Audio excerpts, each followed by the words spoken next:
கேட்குற, என்ன நீ வணங்குது அந்த உலகத்தை மகிமையெல்லாம் தர, நீ அங்கே தேடி போகிற விட்ருவார் ஆண்டவர். அப்புறம் பார்த்தா உன்னுடைய ஆவிக்குரிய வாழ்க்கையில் நீ திட்டமிடுகிறது ஒன்றா இருக்கும், நடக்கிறது ஒன்றா இருக்கும். அதில் ஆண்டவருடைய ஆசீர்வாதம் இருக்க. கண்களின் நிச்சயம் மாம்ச ஜீவனத்தின் பெருமை. என்னை பற்றி 4 பேர் என்ன நினைப்பாங்க? நான் மற்றவங்களை கண்களுக்கு முன்னால் உயர்வாக இருக்கணும், அதை பண்ணணும், இதை பண்ணணும், அப்படி பண்ணணும். உலகம். அடுத்தது சுயம், உன்னுடைய சுய வழி. அதாவது இந்த பழைய மனுஷன் இருக்கான் பாரு, அவன் உள்ளுக்குள்ளே தான் இருக்கிறான், அவன் உயிரோடு தான் இருக்கிறான். நீ சரி பரவாயில்ல, அந்த நீ உன்னுடைய வாழ்க்கையில் சுய திட்டம், சுய நோக்கம், சுய வழி, சுய சித்தம். நான் நினைக்கிறேன் அதை பண்ணுறேன், இதை பண்ணுறேன், அதை பண்ணுறேன். இதையெல்லாம் நீ மேற்கொண்டு வரணுங்க. அப்போ தான் நீ பரலோகம் போக முடியும். இதை மேற்கொள்ளாமல் நீ அதுக்கெல்லாம் இடம் கொடுத்துட்டு உன்னுடைய வாழ்க்கையில் வாழ்ந்து ஆண்டவருக்கு பிரியமாக இருக்க முடியாது, ஆண்டவருக்கு பிரியமாக வாழ முடியாது. அப்போ நீ உலகத்துக்கு பிரியமாக பிசாசு சொல்ல கேட்டுட்டு சுயத்துக்கு பிரியமாக வாழ்ந்துட்டு இருந்தேன்னா ஆண்டவர்கிட்ட எப்படி உன்னை போக முடியும்? அது உன்னுடைய பொறுப்பு, உன்னுடைய உத்தரவாதம். நீ தான் அதுக்கு ஜெபிக்கணும் ஆண்டவர்கிட்ட. ஆண்டவரே, இந்த காரியங்களெல்லாம் எனக்கு வேண்டாம். நீ தான் உன்னுடைய பரலோகத்துக்கு போகிறதுக்கு முழு பொறுப்பு உனக்கு உண்டு, 100க்கு 100. நீ அதில் கோட்டை விட்டேன்னா பரலோகத்துக்கு போக முடியாது. நான் எப்படியும் போயிடுவேன்னா எப்படி போக முடியும்? ஆண்டவர் இந்த கட்டளையை சொல்லியிருக்கார். நீ ஆண்டவரை முதலாவது வெய்ய, அவரை தேடு. அப்போ அவர் உன் வாழ்க்கை எப்படி கட்டுறாரு? முதலாவது தேவனுடைய ராஜ்யத்தை, அவருடைய நீதியை தேடு, பின்பு உனக்கெல்லாம் கூட கொள்க. அன்னைக்கு நிறைய பேருடைய பிரச்சனை தெரியுங்களா? அறகுறையான ஒரு ஆவிக்குரிய அது ஆவிக்குரிய வாழ்க்கையில் அறகுறையான ஒரு கிறிஸ்தவ வாழ்க்கைன்னு சொல்கிறது. 100க்கு 100 நீ தான் பொறுப்பாளி. உன்னை யாரும் பரலோகத்துக்கு கொண்டு போக முடியாது. நீ தான் பரலோகத்துக்கு போகணும். அதை தான் work out your salvation with fear and trembling. பயத்தோட நடுக்கத்தோட ரட்சிப்பு நிறைவேற பிரயாசப்படணும். நாள்தோறும் நீ ஜெபிக்கணும். சோதனையை தெரிஞ்சுக்கிட்டு, ஆண்டவரே எனக்கு வேண்டாம், நான் உமக்காக வாழணும், உம்முடைய சித்தத்தை செய்யணும்.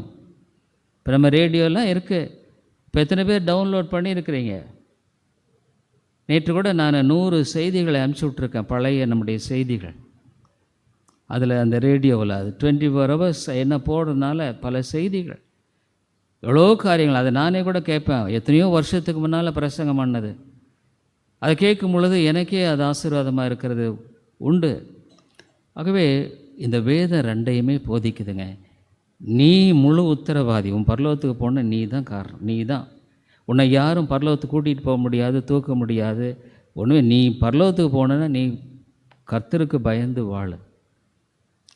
இல்லை, என்னுடைய வழியை நான் தான் நடத்துவேன் அப்படின்னாலும் ஆண்டவர் விட்டார். அதையும் நீ உன் வழியை தெரிஞ்சுக்கிறையா? உன் சுய புத்தியின் மேலே சாயாமல் உன் வழிகளெல்லாம் கர்த்தரை அங்கீகரின்னு வேதம் சொல்லுது. நீ உன் சுய புத்தியை தான் நான் சாருவேன்னா ஆண்டவர் விட்டுருவார். அவர் ஒன்றும் செய்ய மாட்டார். அவர் ரொம்ப பொறுமையானவர், கிருபையுள்ளவர். உனக்குன்னு எத்தனை வருஷத்தை நியமிச்சிருக்கிறாரோ அத்தனை வருஷம் முடிஞ்ச உடனே டப்புன்னு காரியத்தை முடிச்சிருவார். நீ இவ்வளோ வருஷமாக உனக்கு அதையும் இதையும் அப்படி பண்ணி இப்படி பண்ணி செஞ்சு கடைசியில் பார்த்தா 0. நீ ஒன்றுமே கொண்டு போக முடியாது. நீ அங்கே போய் பரலோகத்துக்கு நீ அந்த பக்கமே எட்டி பார்க்க முடியாது. ஏன்னா இங்கேருந்தே பிசாசு தூக்கிட்டு போயிடறான் உன்னை. அதான் வேதம் சொல்லுது. ஐஸ்வர்யவான் முடிஞ்சால் கண்ணை அங்கே திறக்கிறான். ஆமாம் இல்லையா? ஆனால் லாசருக்கு யார் வரா? தேவ தூதர்கள் வர்றாங்க. இதெல்லாம் பொய் இல்லைங்க, உண்மை. உன்னுடைய வாழ்க்கையில் நீ உண்மையாக ஆண்டவரை நம்பி வாழ கற்றுக்கொள். ஆகவே நீ பொறுப்பு. இந்த இடத்துல இந்த மக்கள் என்ன பண்ணுறாங்க? பிலிப்பு பட்டணத்து மக்கள் என்னைக்கு சுவிசேஷத்தை கேட்டாங்களோ அந்த 3ஆம் வசனத்தை, சுவிசேஷம் உங்களுக்கு அறிவிக்கப்பட்ட நாள் முதல் இதுவரைக்கும் நீங்கள் அதற்கு உடன்பட்டவர்களானபடியால் ஒப்பு கொடுத்து வாழ்ந்தீங்க. பாருங்க, உங்கள் வாழ்க்கையில் உண்மையான ஆண்டவருடைய அற்புதமான காரியங்களெல்லாம் பார்க்கணுன்னா நீங்கள் உடன்பட்டு தாங்க வாழணும், இல்லைன்னா பார்க்க முடியாது. பவுல் சொல்கிறாரு, நான் பண்ணுகிற ஒவ்வொரு விண்ணப்பத்திலும் உங்கள் அனைவருக்காகவும் எப்பொழுதும் சந்தோஷத்தோட விண்ணப்பம் பண்ணி, உங்களுக்காக ரொம்ப சந்தோஷமாக ஜெபம் பண்ணேன். ஆண்டவரே, இந்த மக்கள் எப்படி சுவிசேஷத்தை கேட்டு அதுக்கு தங்களை ஒப்பு கொடுத்து வாழ்கிறாங்க, சத்தியத்துக்காக வாழ்கிறாங்க. நீ ஒருவேளை இந்த உலகத்தில் 4 சுவிசேஷத்தை சொல்லி ஆண்டவருக்காக ஆத்துமாக்களை ஆதாயம் பண்ணியிருந்தா அங்கே நட்சத்திரத்தை போல பிரகாசிப்ப. நீ உலகன்னு நீ பணத்தை சேர்த்து வச்சா ஒரு பைசா ஒன்று எடுத்துகிட்டு போக முடியாது. இங்கே நீ விட்டுட்டு போகிறதும் அந்த பணம் என்ன ஆகுமா தெரியாது, சொல்ல முடியாது. என்ன ஆகும் உனக்கு தெரியும். உன்னை முடிஞ்சு அவ்வளோதான். மரண படுக்கையில் உன்னுடைய வாழ்க்கையில் நீ ஒன்றுமே மேலே மரணங்கிறது ரொம்ப பயங்கரம். அந்த மரண பயம் வந்துருச்சுன்னா உன்னால் ஒன்றும் பண்ண முடியும். You are completely helpless. அதான் பைபிள் சொல்லுது, மரண பயம். சிலர் சாகிறதுக்கே பயப்படுவாங்க.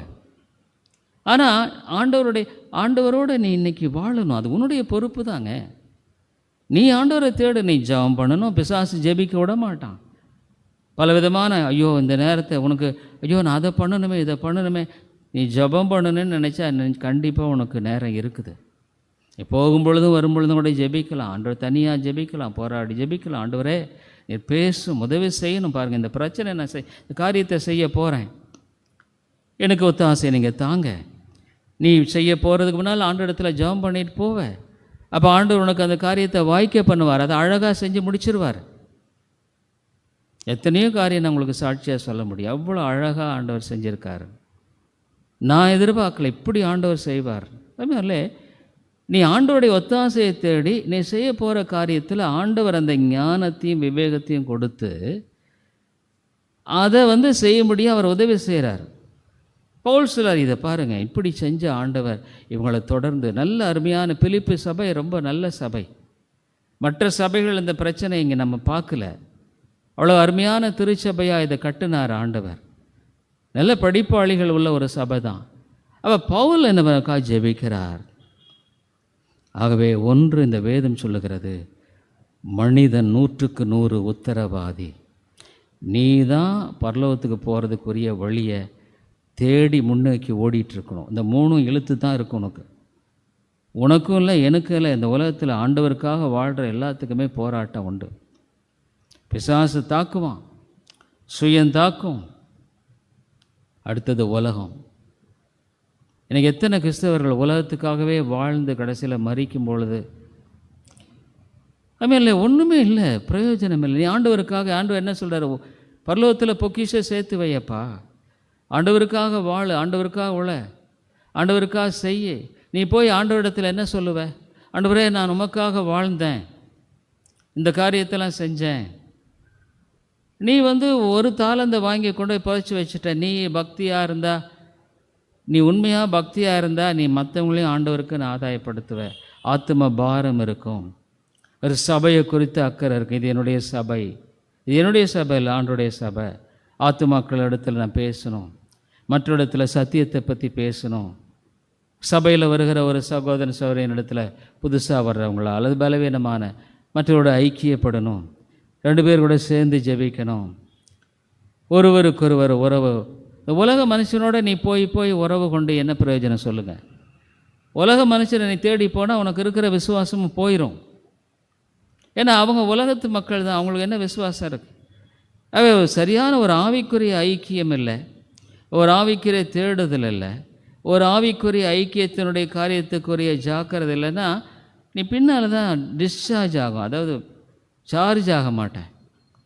ஆகவே நீ ஆண்டவரை தேடலைன்னா, நீ காலையில் எழுந்த ஆண்டவரே இந்த நாளை உம்முடைய கரங்களை ஒப்பு கொடுக்குறேன், எனக்கு நீர் உதவி செய்யும், உம்முடைய சமூகம் எனக்கு முன்னால் செல்லணும், நான் செய்கிற காரியம் ஒவ்வொன்றிலும் வேண்டிய ஞானத்தை தாரும், அதில் உதவி செய்யும், ஒத்தாசையை தாரும். நீ உன்னை ஒப்பு கொடுக்கலன்னா மற்றவங்க உனக்கு ஜெபம் பண்ணியும் கூட பிரயோஜனம் இல்லை. ஏன்னா நீ உத்தரவாதி. இது ஒரு பக்கம் வேதம் தெளிவாக சொல்லுது. இன்னொரு பக்கம் இந்த ஒரு தாள்னா 2 பக்கம் இருக்கு. வேதம் 2யுமே சொல்லுது. இன்னொரு பக்கம் அதையெல்லாம் சொல்கிறார் பாருங்களேன். பல காரியங்களை சொல்லிட்டு அந்த 5வது வசனத்தில் உங்களின் நற்கிரியை தொடங்கினவர். இதை யார் செஞ்சார்? ஆண்டவர் தான் செஞ்சார். ஆண்டவர் என்ன சொல்லுது? யாரை முன்குறித்து அவளை அழைக்கிறார், அவளை நீதிமானாக்கிறார், பரிசுத்தப்படுத்துகிறார். உங்களில் நற்கிரியை தொடங்கினவர் அவர் தான். நீங்கள் ஆண்டவரை தெரிந்து கொள்ளலை, அவர் தான் தெரிந்து கொண்டார். இப்போ நான் சுவிசேஷ பிரசங்கிக்கிறேன். அப்போது எனக்கு என்னென்னா, ஆண்டவரால் தெரிந்து கொள்ளப்பட்டவர்கள் நிச்சயமாக ரட்சிக்கப்படுவார்கள், நிச்சயமாக அந்த சத்தியத்தை கேட்டு ஒப்புக் கொடுப்பார்கள். ஆண்டவரால் தெரிந்து கொள்ளப்படாதவர்கள் கேட்பாங்க, ஆனால் வாழ்க்கையில் தங்களை அந்த சத்தியத்துக்கு ஒப்புக் கொடுக்க மாட்டார்கள். ரட்சிப்பு நான் பண்ணுறதில்லை, இது ரெண்டையுமே நான் போதிக்கிறேன். இதில் எவ்வளோ பெரிய ஒரு ஆறுதல் இருக்குது. இன்னும் மேலே ஒரு பல சபைகளில் இந்த தேவனின் சர்வ ஏகாதிபத்தியத்தை போதிக்கிறது இல்லை. ஏன்? மனிதனுடைய முயற்சியை அதிகமாக போதிப்பாங்க, ஆனால் ஆண்டுடைய சர்வ ஏகாதிபத்தியத்தை அதிகமாக போதிக்கிறது இல்லை. கிருபையின் சத்தியம் இரண்டையுமே போதிக்கிறது. அவருடைய வாழ்க்கையில் இந்த ஆண்டவர் எவ்வளோ பெரியவர், எவ்வளோ மேலானவர். தேவனின் சர்வ ஏகாதிபத்தியம் வேதத்திலே நாம் பார்க்குறோம், அவருடைய வாக்குத்தத்தங்களை பார்க்குறோம். அவருடைய வாழ்க்கையில் அந்த விசுவாசம் வருது. என்னில் ஆரம்பித்தவர் அவர் தானே, அவர் வழிநடத்தி செல்லுவார். எவ்வளோ சோதனை வந்தாலும் நெருக்க வந்தாலும் அவர் கொண்டு போவாரப்பா. எனக்கு பலன் இல்லை. பவுலுக்கே ஒரு நம்பிக்கை என்னென்னா, இந்த பட்டணத்து ஜனங்கள் ஆண்டவருடைய சத்தியத்தை கேட்டாங்க, ஒப்பு கொடுத்து வர்றாங்க, நல்லது, அதில் உற்சாகப்படுத்துகிற, அதில் நீங்கள் தொடர்ந்து போங்க, உங்களுக்காக நான் ஜெபம் பண்ணுறேன். ஆனால் இன்னொரு பக்கத்தில் அவர் சொல்கிறார், அவருடைய நம்பிக்கை என்னென்னா, உங்களில் அந்த நற்கிரியை தொடங்கிட்டார், அவர் தான் தொடங்கினார். அதான் நம்ம பிலிப்பு பட்டணத்தில் லிதியாவின் இருதயத்தை கர்த்தர் திறந்தார். எத்தனையோ பெண்கள் இருந்தாங்க, ஆனால் அவள் இருதயத்தை ஆண்டவர் திறக்கிறார். ஆண்டவர் உங்கள் இருதயத்தை திறக்கலைன்னா நீங்கள் விசுவாசிக்க முடியாது. உனக்கு ஆண்டவருடைய காரியம் பைத்தியமாக தெரியும், சிலுவையை பற்றிய உபதேசம் பைத்தியமாக இருக்கும். ஆனால் ரட்சிக்கப்படுவர்களுக்கு அது என்ன? தேவ பலன். அப்படியா, இந்த சத்தியம் என்ன ஒரு அருமையான சத்தியம், எவ்வளோ ஒரு மேலான சத்தியம். நான் ஒரு சபையில் 17 வருஷமாக இருந்தேன். அந்த மனுஷ முயற்சியில் அதிகமாக பிரயாசப்படும் பொழுது பல தோல்விகள், பல சோர்வுகள், பல வீழ்ச்சிகள். தேவனின் சர்வேகாதிபத்தியம் எனக்கு சரியாக தெரியல, அதிகமாக போதிக்கப்படலை. மனிதக்குரிய காரியத்தை அதிகமாக சொன்னாங்க. ஆனால் கிருபையின் சத்தியம் இரண்டையுமே போதிக்கிறது. ஸ்பர்ஜன் சொல்கிறார், ரெண்டுமே 2 தண்டவாளத்தை போல, ரெண்டையும் இணைக்க முடியாது. உண்மைதான். ஆண்டவர் யாரை தெரிந்து கொண்டார்களை அழைக்கிறார். உலகம் உண்டாக்குன்பாக அவர் தெரிஞ்சிட்டார், அவங்க தான் ரட்சிக்கப்படுவாங்கன்ற உண்மை, சந்தேகமே இல்லை. அவர்களை குறிப்பிட்ட நேரத்தில் அழைக்கிறார், அழைத்து வெளியே கொண்டு வரார், உலகத்திலிருந்து கொண்டு வரார், பிசாசின் பிடியிலிருந்து கொண்டு வரார், பழைய மனுஷனிலிருந்து விடுதலை கொண்டு வரார்.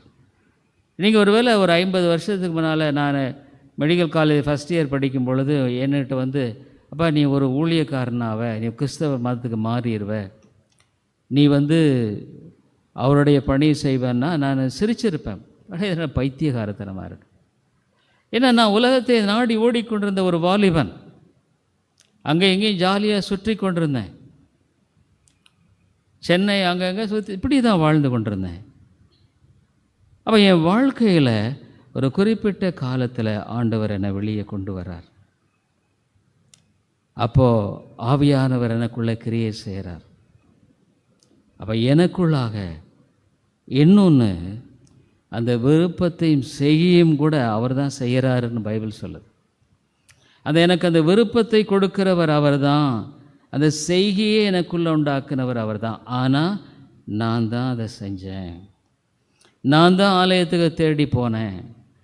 மெடிக்கல் காலேஜ் அத்தனை வாலிபர்கள் இருந்தாங்க, அவங்களுக்கெல்லாம் ரொம்ப ஜாலியாக இருந்தாங்க. அது co education, girls and boys. காலேஜ்லேயும் சரி, அங்கே கிளினிக்கல் சைட்லேயும் சரி, எல்லாம் இருக்கும். பல விதங்களில் மிங்கிள் ஆகிற ஒரு வாழ்க்கை முறை அது.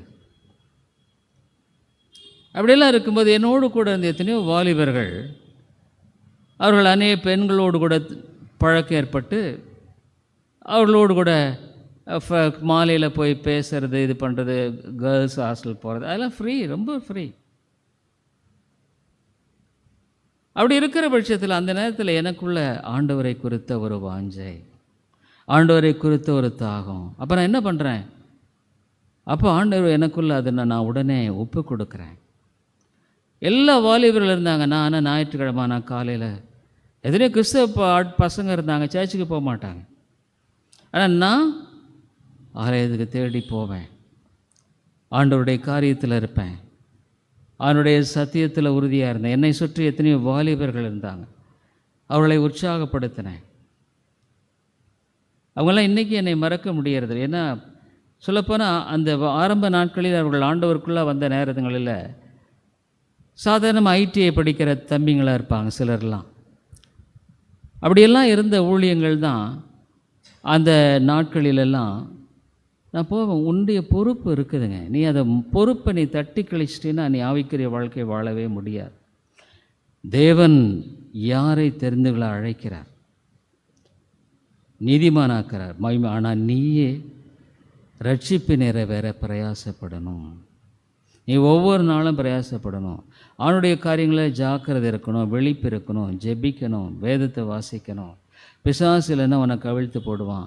ஆத்துமாக்களுக்கு ஆதாயம். நீ உலகத்துக்காக வாழ்ந்து பிரயோஜனம் இல்லை. ஆனால் இப்போது நீ எது ஆண்டவருக்காக எவ்வளோ காரியங்களை அது அத்தனை என்ன சொல்கிறாரு? நீ சொல்லப்போனால் படுகிற பாடுகள் வரப்போகிற மகிமைக்கு ஒப்பிடப்படத்தக்கவைகள் அல்ல. பரலோகத்தில் எவ்வளோ ஒரு மகிமை. ஆண்டவர் சொல்கிறார், உங்கள் இருதயம் கலங்காதிருப்பதாக என்னிடத்தில் விசுவாசமாக இருங்க, நான் ஒரு மாளிகை ஆயத்தப்படுத்தி நான் கூட்டிகிட்டு போவேன். இப்போ பரலோகத்தில் மகிமையான வாழ்க்கை இருக்குது, நான் விசுவாசிக்கிறேன். விசுவாசங்கிறது என் வாழ்க்கையில் சும்மா மூட நம்பிக்கையில், ஏன்னா 50 வருஷமாக வழி நடத்தின இந்த கடவுள், இந்த தெய்வம் ஏதோ ஏனோ தானே நான் வாழலை. அவர் உண்மை என்ன தெரியும் எனக்கு. அவரிடத்தில் பிரச்சனையில் கொண்டு போகும்போது எப்படி அவர் தீர்க்கிறாங்கன்னு தெரியும். இத்தனை வருஷமாக எப்படி கிரமமாக என்னை கொண்டு போயிருக்காருன்னு தெரியும். நான் அதுக்காக ஒப்பு கொடுத்து வாழ்கிற வாழ்க்கையினுடைய காரியத்தை எனக்கு கற்றுக் கொடுத்து, அந்த வேதத்தில் கற்றுக் கொடுத்துருக்கிறார். அதை நான் பின்பற்றி வாழுகிறேன். இந்த ரெண்டுமே இல்லைன்னா கிறிஸ்துவ வாழ்க்கை கிடையாது. நீ ஏதோ ஒன்று அப்படியே இருந்துட்டு வாய்ந்துட்டு போயிட்டு நான் ஆண்டவரால் தெரிந்து கொள்ளப்பட்டேன், ஆண்டவரை என்னை தெரிந்து கொண்டே இருந்தேன், அதெல்லாம் பொய், ஏமாத்து வேலை. ஆண்டவர் உன்னை தெரிந்து கொண்டிருப்பாரானே, அந்தபடி நீ ஜாக்கிரதையாக இருப்பேங்கிறது தான் பைபிள் சொல்லுது. ஆண்டவர் உன்னை தெரிந்து கொண்டிருப்பாரானா நீ அதில் முயற்சியாக போவ. இந்த இடத்துல பாருங்கள், ரெண்டும் சொல்கிறார் பவுல். அந்த சத்தியத்தை சொன்னதிலிருந்து நீங்கள் என்ன பண்ணுறீங்க? அதுக்கு உடன்பட்டு வாழ ஆரம்பிச்சிட்டிங்க. அதில் ஈடுபட்டு அந்த வாழ்க்கை முறைக்கு இங்கே ஒப்பு கொடுத்துட்டீங்க. அதான் அந்த நற்கரை ஆரம்பித்தவர் ஆண்டவர் தான். பவுல் என்ன சொல்கிறார்? எல்லாரிலும் அதிகமாய் நான் பிரயாசப்பட்டேன், ரொம்ப உழைச்சேன். பவுலினுடைய மிஷினரி பிரயாணங்கள்லாம் பார்க்குற நிருபங்களையெல்லாம் நம்ம பார்க்கும் பொழுது, அந்த நாட்களிலெல்லாம் ஒரு இடத்துலேருந்து இன்னொரு இடத்துக்கு போகிறதுன்னா சாதாரண காரியம் இல்லை. பல இடங்களில் அடி, உதை, பசி, பட்டினி. அவர் ஒரு பெரிய லிஸ்ட்டு எழுதுகிறாரு. பசி, பட்டினி, நிர்வாணம், நாசம், மோசம், இதெல்லாம் இல்லாமல் நான் அழகாக அப்படியே விசுவாசிச்சுட்டு அப்படியே கடைசியில் செத்த உடனே பரலோகத்துக்கு போவேன். செத்த உடனே பரலோகத்துக்கு போக முடியாது. அப்படியெல்லாம் வேதம் சொல்லலை. நீ பிரயாசப்பட்டு தான் ஆகணும், நீ ஒப்பு கொடுத்து தான் ஆகணும். சபையோடு இணைந்து வாழ பழகணும், அவனுடைய காரியங்களில் சிரத்தை கொள்ளணும், வாழணும். அதான் வேதம் சொல்லுது. பவுலன் எல்லாரும் அதிகமாக பிரயாசப்பட்டேன், ஆனால் நான் அல்ல, என்னோடு இருந்த கிருபையை அப்படி செய்தது. ரொம்ப பிரயாசப்பட்டு கடைசியில் அப்பா ஏன் முயற்சி இல்லை, ஆண்டவர் தான் எல்லாத்தையும் செஞ்சுருக்கிறார், ஆண்டவர் தான் இந்த காரியத்தை செய்திருக்கிறார். ஆகவே அருமையானவர்களே, நீ சும்மா என்னோதானு வாழ்ந்துட்டு மோட்சம் போவாங்கிறதெல்லாம் போய் வேதம் அப்படி சொல்லலை. வேதம் அப்படி சொல்லலை. வேதம் சொல்லாத ஒன்றை நீ நம்பி ஏன் ஏமாந்து போகிற? உனக்கு ஆண்டவர் எவ்வளோ தருணத்தை கொடுத்துருக்கார், அவர் எவ்வளோ வார்த்தையை கொடுத்துருக்கார். உனக்கு எவ்வளோ எச்சரிப்பை கொடுக்கிறார், உனக்கு எவ்வளோ ஆறுதலை கொடுக்கிறார், உனக்கு எவ்வளோ வாக்குத்தத்தங்களை கொடுக்கிறார், உன்னை மட்டும் வழி நடத்துகிறார், ஆசீர்வதித்திருக்கிறார். எத்தனையோ பேர் மறிச்சிட்டாங்க, முடிஞ்சு போச்சு. 50 வயசு 60 வயசுங்கிறதே முடிஞ்சு அதே பெருசு. அப்படி இருக்கும் பொழுது நீ இன்னும் இருக்கன்னா ஆண்டுடைய கிருபை. கொரோனாவிலெல்லாம் எத்தனையோ பேர் முடிஞ்சிட்டாங்க. அப்போ உனக்கு உன்னை நீ மறிச்சிருக்கலாம். எவ்வளோ பேர் நான் சிலதான் கேட்கும் பொழுது, என்னங்க அவர் இருக்காரா? செத்துட்டாருங்க, அவர் கொரோனாவிலே முடிஞ்சிட்டாருங்க, உங்களுக்கு தெரியாதான்றாங்க. வாலிபர்கள், நடுவயது மக்கள், இன்னொரு கொரோனா வராதுன்னு என்ன நிச்சயம் இருக்குன்றேன். உங்களுக்கு தெரியும், கொரோனா பற்றி தெரியும். அப்பெல்லாம் ரோடெல்லாம் பிளாக் பண்ணி எல்லாம் ஒரு பயம் நடமாட்டம் இல்லை. இதே ஏற்காடு மெயின் ரோட்டில் நடந்து போனால் தனி ஆள் தான், கடையெல்லாம் சாத்தி கிடக்குது. நீ பைக்கில் போனால் உன்னை போலீஸ் பிடிக்கிறான். எங்கே போகிற, ஏது பண்ணுற தெரியல. உங்களுக்கு கொரோனா பற்றி தெரியல. அதுமாதிரி இது தேவன் கொரோனா பற்றி இதை நம்ம நினச்சிருக்கிறோமா? நினச்சதே கிடையாது. எத்தனையோ பேர் கொரோனா வந்தவங்க எனக்கு தெரியும், அவங்க வந்தவங்க பிழைச்சிட்டாங்க, உதவி செய்ய போன ஆள் காலி ஆகிட்டாங்க. ஏன்னா அவங்களுக்கு கொரோனா வந்துருச்சு. ஆக்சிஜன் இல்லை கவர்மெண்ட்டில். அதுமாதிரி இங்கே இல்லை, அமெரிக்காவில் எத்தனை பேர் செத்தாங்க, எத்தனை பேர் தெரியுங்களா? அந்த நாட்களெல்லாம் யூடியூப்லாம் பார்க்கும் பொழுது கண்ணீர் வடிக்க வேண்டியதாக இருந்தது. எத்தனையோ வாலிப மக்கள், சின்ன குழந்தைகளை விட்டு. எனக்கு இன்னும் கூட ஞாபகம் இருக்குது, ஒருத்தர் அந்த அம்மா நர்ஸுன்னு நினைக்கிறேன், அவர் அப்போ ரொம்ப சிவியர் சஃபகேஷன் வந்தால் முடிஞ்சு போச்சு. சின்ன குழந்தைங்க, அமெரிக்காவில் எவ்வளோ பெரிய செல்வாக்கு செழிப்பாக வாழ்ந்துருப்பாங்க. திடீர்னு அவர் கொரோனா வந்துருச்சு. அவருக்கு வயசு 35 அன்மா நினைக்கிறேன். அந்த அம்மா அந்த சவப்பெட்டி மேலே விழுந்து அழுகிறதெல்லாம் அந்த குழந்தைங்களை பார்க்கும் பொழுதெல்லாம் மனசு பதைக்குது. அதுமாதிரி இன்றைக்கி அதை நம்ம மறந்துட முடியாது. இன்றைக்கி நீங்கள் நினைக்காதீங்க, அதெல்லாம் திரும்பவும் ஒரு கொரோனா வராதுன்னு நினைக்காதீங்க. ஆண்டவர் ஏன் அனுப்புகிறார்? மனிதனுடைய பாவத்தை நிமித்தம். கொரோனா மாதிரிலாம் வந்ததே கிடையாது. அப்போ நீ யோசிக்கணும், ஏன் ஆண்டவர் எனக்கு இன்னும் ஜீவனை கொடுத்திருக்கிறார். பைபிள் என்ன சொல்லுது? வாசிக்கிறவன் சிந்திக்க கடவன். நீ யோசிக்கணும், ஏன் ஆண்டவர் இந்த உதவி சேர்க்க, ஏன் இந்த பலத்தில் வச்சுருக்கார், ஏன் எனக்கு அந்த கிருபையை கொடுத்துருக்காரு. எத்தனையோ பேருக்கு இல்லை. அப்போ நான் ஆண்டவருக்கு உண்மையாக வாழணும். அது உன்னுடைய பொறுப்பு தாங்க, உன்னுடைய பொறுப்பு. நீ ஜாக்கிரதையாக வாழாமல் போனால் நீ உன்னுடைய பொறுப்பு தான். நீ பரலோகம் போக முடியாது. நீ எப்படியும் போயிடுவேன்னா வேதம் அப்படி சொல்லலையே. இது புத்தி இல்லாத கன்னிகள், அதுதான் அவங்களுடைய மனநிலை என்ன. அந்த புத்தியுள்ள கன்னிகள் என்ன இருக்குது? ரட்சிக்கப்பட்ட பரிசுத்த ஆவியானவர் இருக்கிறார், அந்த வெளிப்போடு இருக்கிறாங்க, எப்போ வந்தாலும் ரெடி. ஆனால் இவங்க என்ன பண்ண, பரவாயில்ல, கேர்லெஸ். பாருங்கள், ஆவிக்குரிய கேர்லெஸ்னஸ் எல்லாம் இருந்தால் பரலோகம் போக முடியாது. நான் எப்படியும் போயிடுவேன். இந்த புத்தி இல்லாத கன்னிகள் அப்படி தான் நினச்சிட்டாங்க. சரி, எப்படியாவது உள்ள போயிடலாம், ஒருவேளை அந்த நேரத்தில் எப்படியாவது வந்தால் எப்படியும் விட்டுருவார், விளக்கு தான் இருக்குல்ல அப்படின்னுட்டு. ஆனால் அங்கே எல்லாம் தூங்குறாங்க, எல்லாம் படுத்துட்டாங்க.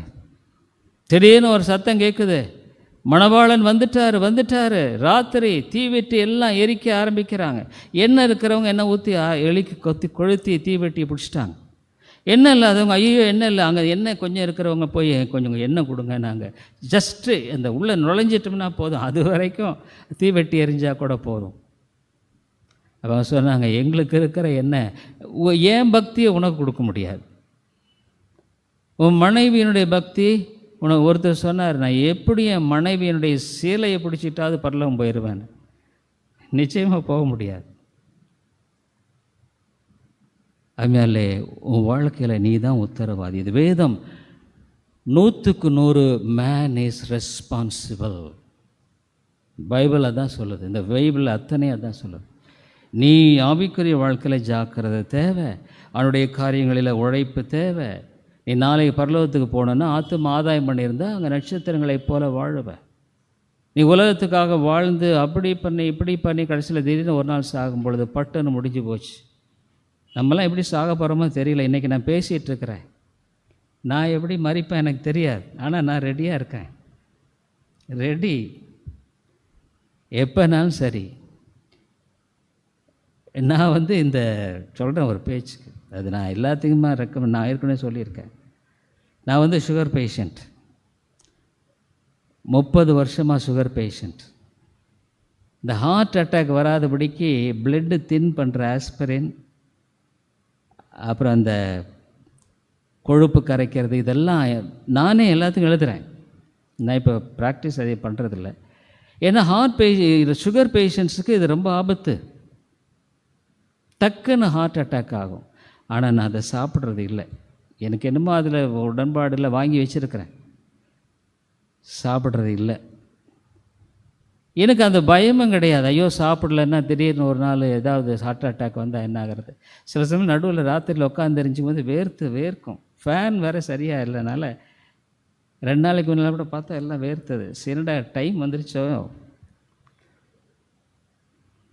ஆனால் அது பயங்கரமாக வேர்க்கும். ஆனால் ரெடி, எந்த நேரத்தில் வேணாலும் ரெடி தான். ஏன்னா ஆண்டவர் எனக்கு கொடுத்த காலத்தை நான் ஆண்டவருக்குன்னு வாழ்ந்திருக்கிறேன். நிச்சயமாக ஆண்டவர் எனக்கு மேலே பரலோகத்தில் அவர் நிச்சயமாக அவருடைய வெகுமதிகளை வச்சுருக்காருன்னு அறிஞ்சிருக்கிறேன்.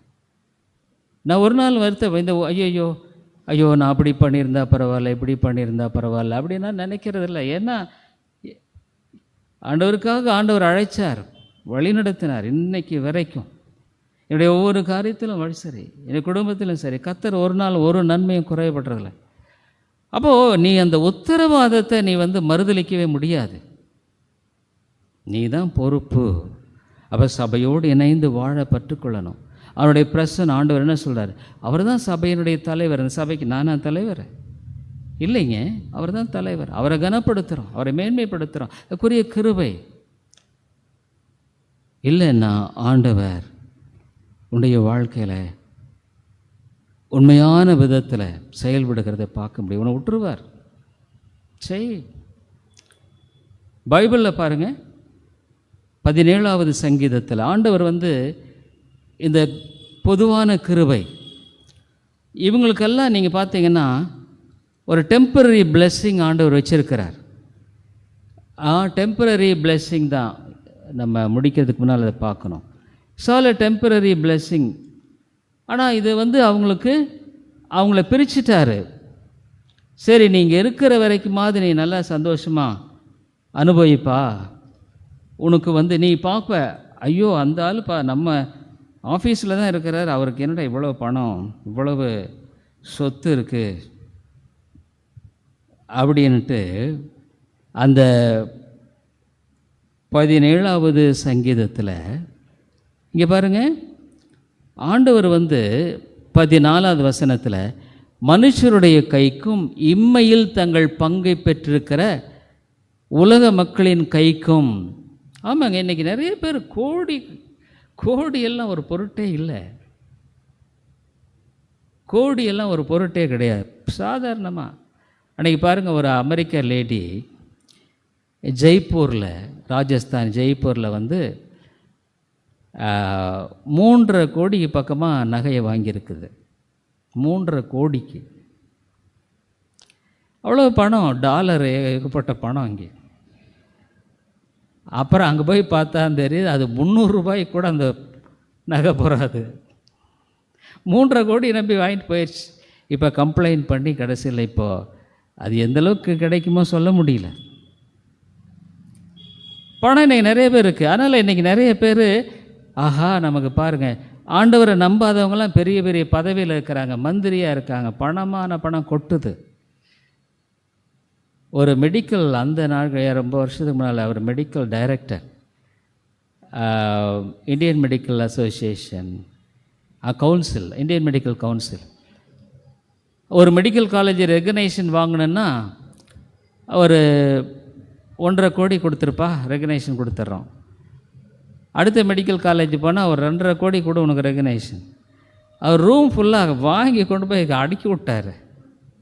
அவருக்கே தெரியாது எவ்வளவு இருக்குன்னே தெரியாது. ரூம் ஃபுல்லாக பணம். என்ன ஆள் இல்லை. கடைசியில் ஒரு இடத்துல மாட்டிக்கிட்டார். அவர் இப்போ உயிரோடு இருக்கார், ஜெயிலில் போட்டாங்க, அவ்வளோதான். அத்தனை பணம் இருந்து என்ன பிரயோஜனங்க? அதுமாரி வாழ்க்கைங்கிறது பயங்கரம்.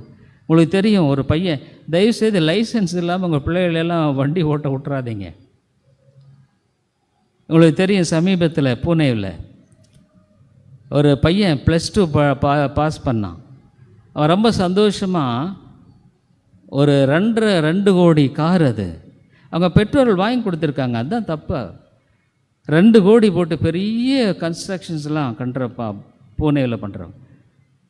அவன் என்ன பண்ணிட்டான், பசங்களோட ஜாலியாக போய் நல்லா கொஞ்சம் ட்ரிங்க்ஸ் அடிச்சுட்டு 170 மைல் வேகத்தில் போனான்னு நினைக்கிறேன். போய் அடித்து 2 அருமையான மக்களை முடிஞ்சு போச்சு.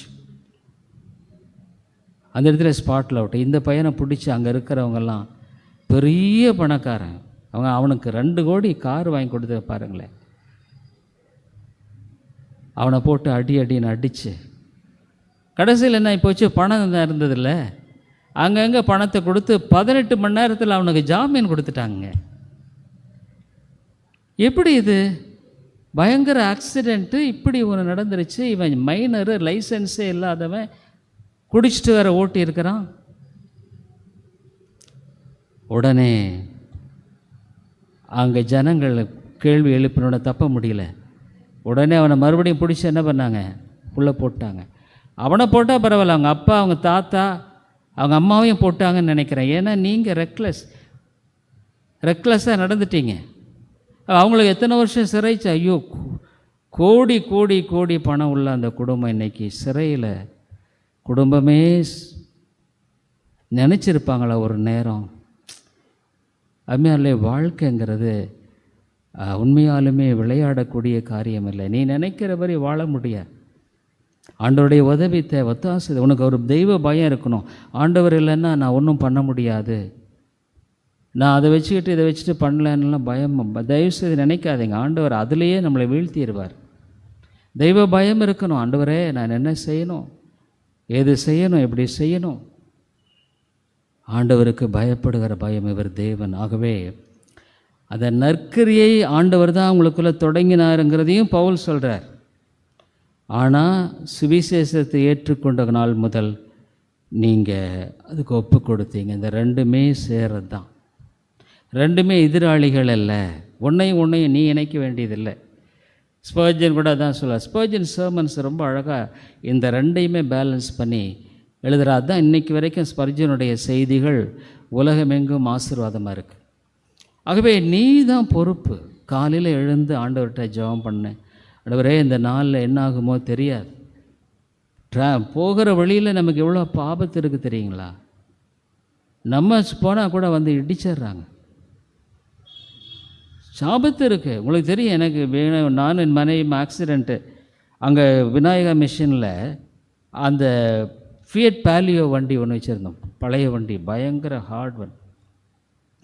அன்றைக்கி தீபாவளிக்கு முந்தின நாள் அங்கே விநாயகா மிஷனில் நாங்கள் நான் ஒன்றும் ஃபாஸ்ட்டாக ஓட்டலை, மெதுவாக தான் ஓட்டிகிட்டு போயிட்டுருக்கிறேன். அங்கேருந்து கோயம்புத்தூர்லேருந்து வந்துட்டுருக்கிறேன். திடீர்னு என்ன பண்ணார், ஒரு கணவன் மனைவி நான் ஏற்கனவே சொல்லியிருக்கேன், டக்குன்னு இந்தாண்ட பெட்ரோல் பங்க்கு இருக்கிறத உடனே அவங்க டக்குன்னு திருப்பிட்டாங்க. எனக்கு நான் நினச்சே பார்க்கல. அப்போ அவங்கள மேலே இடிக்கக்கூடாதுன்னு நாங்கள் ஸ்லோ பண்ணினது தாங்க. பின்னால் தீபாவளிக்கு முந்தின நாள் பயங்கர கூட்டம், பஸ் ஃபுல்லாக ஆட்கள். அவன் வேகமாக வந்ததில் அவனால் கண்ட்ரோல் பண்ண முடியல, அடித்தான். அடித்த பின்னால் சினிமா ஸ்டண்ட்டு மாதிரியே நடந்துருச்சு. அந்த நேரத்தை நீங்கள் யோசனை பண்ணி பாருங்கள். காரு பறக்குது, மேலே தூக்கி பறக்குது. எங்கே பறக்குதுன்னா முன்னால் பைக்காரன், அவங்க அந்த கணவன் மனைவி அவங்க முன்னால் போயிட்டு அவங்கள அடித்து அவங்க பறக்கிறாங்க. நாங்களும் பறந்து வண்டி இப்படி திரும்பி போய் ஒரு குழியில் தொப்புன்னு விழுந்தது. பஸ்ஸுக்காரன் டிரைவரு நிறுத்திட்டு அவன் ஓடிட்டான்.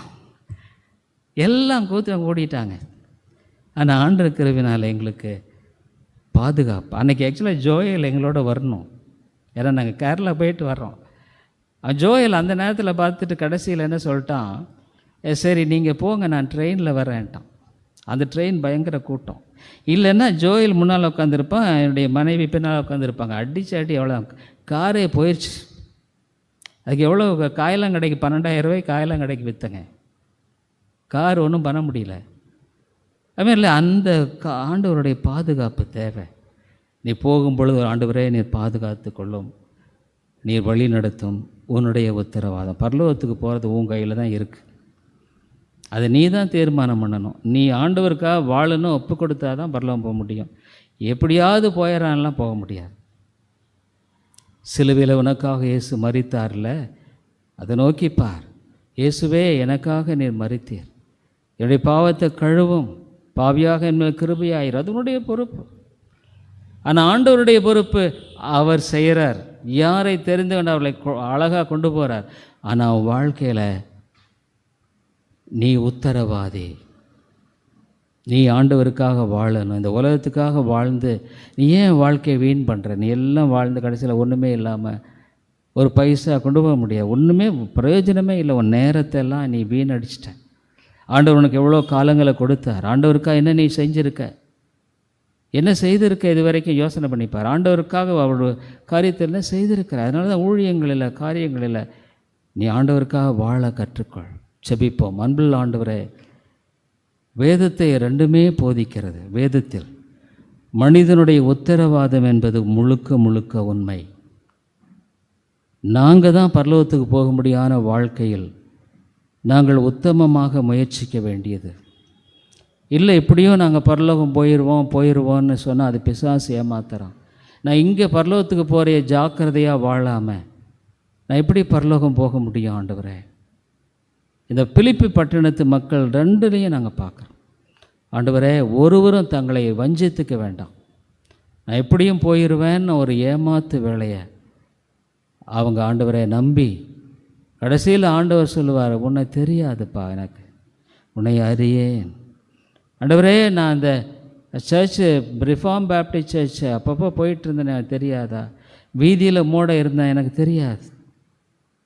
ஆண்டவரே, ஒருவரும் அலட்சியமாக இருந்து சோம்பலாக இருந்து உலகத்துக்காக மட்டுமே வாழ்ந்து வாழ்ந்து வாழ்ந்து கடைசியில் பரலோகத்துக்கு போகிறோன்னு ஒரு தப்பு கணக்கு போட்டு வாழ்ந்து தங்களுடைய ஆத்துமாவையே நரகத்துக்கு போயிடக்கூடாது. இரக்கமாக இரும் ஆண்டவரே. இயேசுவின் நாமத்தில் ஜெபிக்கிறோம் நல்ல பிதாவே, ஆமேன்.